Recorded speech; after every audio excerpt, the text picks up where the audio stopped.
আসসালামু আলাইকুম। আজকে আমি আমাদের সাথে ভিন্নভাবে একটি পেঁয়াজের আচারের রেসিপি নিয়ে আসলাম। এটা খুবই হেলদি, স্বাস্থ্যকর তেল ছাড়া আচার। তো এটা শরীরের জন্য খুবই ভালো। তো রেসিপিটি ভালো লাগলে লাইক, শেয়ার, সাবস্ক্রাইব করে নিবেন নতুন রেসিপির জন্য। চলুন দেখা যাক প্রথমে কি লাগবে। দুইটা নিয়েছি, বড় সাইজের পেঁয়াজ নিয়েছি, 3টা কাঁচামরিচ নিয়েছি, একটা লেবু নিয়েছি। তো প্রথমে আমি পেঁয়াজগুলো কেটে নিচ্ছি, পাতলা করে কেটে নিচ্ছি। তো আপনারা আপনাদের হিসাবে আপনারা কাটতে পারেন। আমি আমার হিসাবে এভাবে পাতলা করে দুটো পেঁয়াজ কেটে নিচ্ছি। যারা তেল দিয়ে আচার খাইতে চান না তাদের জন্য এই রেসিপিটি। আবার কখনো কারো ভালো লাগতে পারে, আবার কারো আপা লাগতে পারে, তো সমস্যা নাই।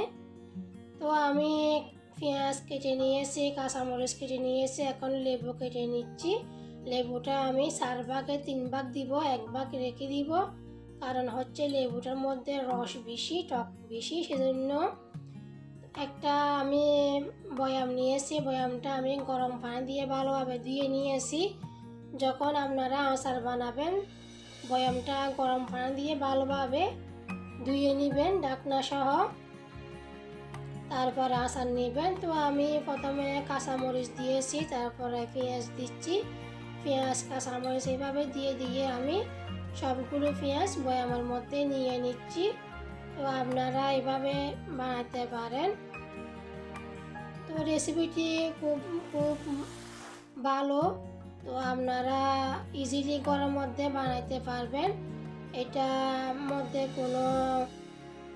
এটা খাইলে কোনো শরীরের মধ্যে কোনো ক্ষতি করবে না। আমরা অল্প বানিয়ে খাই, বেশি বানাই না। চাইলেও আপনারা বছর জুড়েও খাইতে পারবেন, কিন্তু আমার মতে প্রয়োজন না বছর জুড়ে খাওয়ার। আপনারা অল্প বানাইয়ে 1 মাসের জন্য বা 15 দিনের জন্য বানিয়ে রাখবেন, তারপরে ফ্রেশ খাইয়ে ফেলবেন। তো আপনারা এই রেসিপিটি সহজভাবে বানাতে পারবেন। তো আমি এখন দিয়ে দিচ্ছি লেবু রসগুলো চিবি দিয়ে দিচ্ছি। 4 ভাগে 3 ভাগ দিচ্ছি, 1 ভাগ রেখে দিচ্ছি। তো আপনাদের যদি মনে হয় লবণ কম হয়েছে বা মরিচ কম হয়েছে বা টক কম হয়েছে, তাহলে আপনারা পরে চেক করে আবার দিতে পারবেন। এখন আমি 1 টেবিল চামচ লবণ দিচ্ছি, দরকার হলে পরে আবার দিব। তারপরে দিয়ে দিচ্ছি হাফ কাপ দিয়ে দিচ্ছি গরম পানি, আর হাফ কাপ দিয়ে দিচ্ছি ভিনেগার। তো দুটোটা সমানভাবে দিতে হবে, ভিনেগার আর গরম পানিটা। এখন দিয়ে দিয়েছি আমি সবগুলো দিয়ে। এখন আমি ঢাকনা বন্ধ করে রেখে দিব। তারপর আমি চেক করে দেখাবো কতটুকু লবণ হয়েছে বা জাল হয়েছে, ওইটা আমি আপনাদেরকে দেখাবো। তো দেখুন 1 দিন পরে ফিরে আসছে, কালারটা কীরকম হয়েছে।